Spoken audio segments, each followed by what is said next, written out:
नमस्कार साथियों। आज की वीडियो अपन देखने वाले हैं भारतीय संविधान का भाग 4 नीति निर्देशक तत्व अनुच्छेद 36 से 51 के बारे में।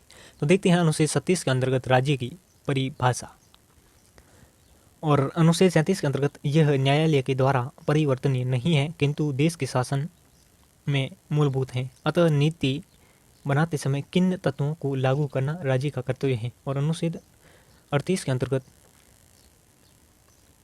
राज्य एक ऐसी सामाजिक व्यवस्था बनाए जिसमें लोक कल्याण में वृद्धि हो सके और राज्य आय की असमानता प्राप्त करने का प्रयास करे तथा अवसर की असमानता समाप्त करने की व्यवस्था करें। और अनुच्छेद 39 के अंतर्गत स्त्री व पुरुष को कर्मकारों एवं जीविकोपार्जन के साधन प्राप्त करना नरेगा यानी कि 2 फरवरी 2006 से स्टार्ट की गई। समुदाय की भौतिक संसाधनों का स्वामित्व एवं नियंत्रण इस प्रकार से हो जिससे सर्वसाधारण का हित हो सके।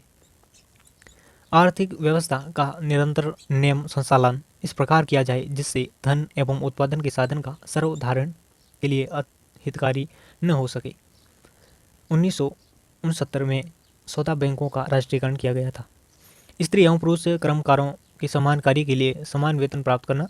और अनुच्छेद 39 के अंतर्गत समान न्याय और निःशुल्क विधिक सहायता। और अनुच्छेद 40 के अंतर्गत ग्राम पंचायतों का गठन करना।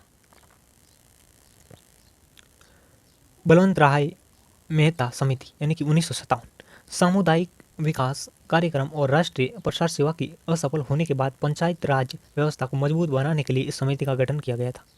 और अशोक मेहता समिति 1977 बलवंत राय मेहता समिति की कमियों को दूर करने के लिए 1977 में अशोक मेहता समिति का गठन किया गया। इस समिति में 13 सदस्य थे।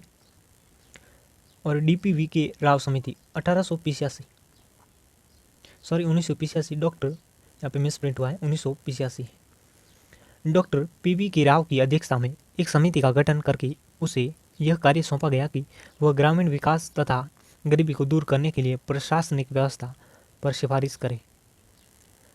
और पीके युंगल समिति ये 1988 में बनाई गई थी। पीके युंगल समिति का गठन पंचायती संस्थानों पर विचार करने के लिए किया गया। इस समिति ने अपने प्रतिवेदन में कहा कि पंचायती राज संस्थाओं को संविधान में स्थान दिया जाना चाहिए।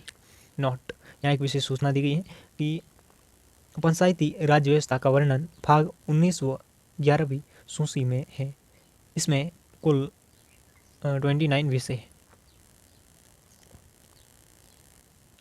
और अनुच्छेद 41 के अंतर्गत कुछ दशाओं में काम, शिक्षा और लोक सहायता प्रदान करना। अनुच्छेद 42 के अंतर्गत काम की न्यायोचित मानवोचित दशा का होना तथा प्रसूति सहायता प्रदान करना।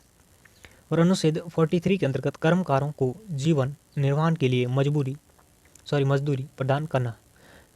अनुच्छेद 43 क के अंतर्गत उद्योगों के प्रबंध में मजदूरों की भागीदारी।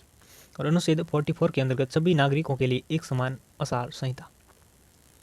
और अनुच्छेद 45 के अंतर्गत 6 वर्ष से कम आयु के बालकों को निःशुल्क शिक्षा प्रदान करना। अनुच्छेद 46 के अंतर्गत अनुसूचित जाति तथा जनजाति तथा समाज के दुर्लभ वर्गों की शिक्षा प्रदान करना तथा उनके अर्थ संबंधी हितों का शोषण करना।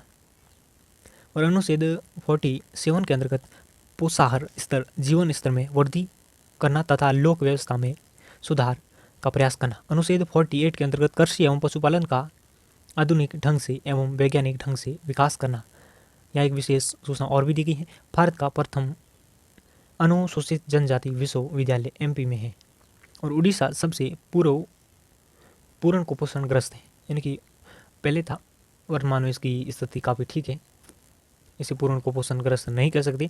अनुच्छेद 49 के अंतर्गत प्राचीन महत्व की स्मारकों और वस्तुओं एवं स्थानों की रक्षा करना।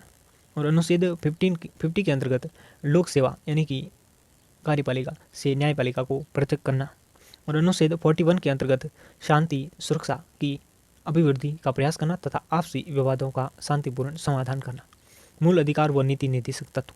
मूल अधिकार न्यायालय के द्वारा परिवर्तनीय है जबकि निर्देशक तत्व न्यायालय के द्वारा लागू कराया ही नहीं जा सकता, अर्थात यह अपरिवर्तनीय है।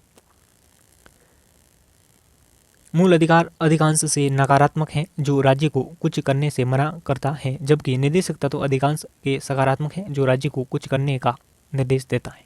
मूल अधिकारों का त्याग नहीं किया जा सकता, जैसे जीवन के अधिकारों में मरने का अधिकार शामिल नहीं है, जबकि तत्व का त्याग किया जा सकता है। राष्ट्रीय आपातकाल के दौरान अनुच्छेद 20 और 21 को छोड़कर मूल अधिकारों को निलंबित किया जा सकता है, किंतु निर्देशक तत्वों को किसी भी दशा निलंबित नहीं किया जा सकता। मूल अधिकारों का उद्देश्य राजनीतिक लोकतंत्र को स्थापित करना है, जबकि निर्देशक तत्वों का उद्देश्य सामाजिक तथा धार्मिक लोकतंत्र की स्थापना करते हुए लोक कल्याणकारी राज्य का मार्ग प्रशस्त करना है। नीति निर्देशक तत्व की कुछ टिप्पणियाँ।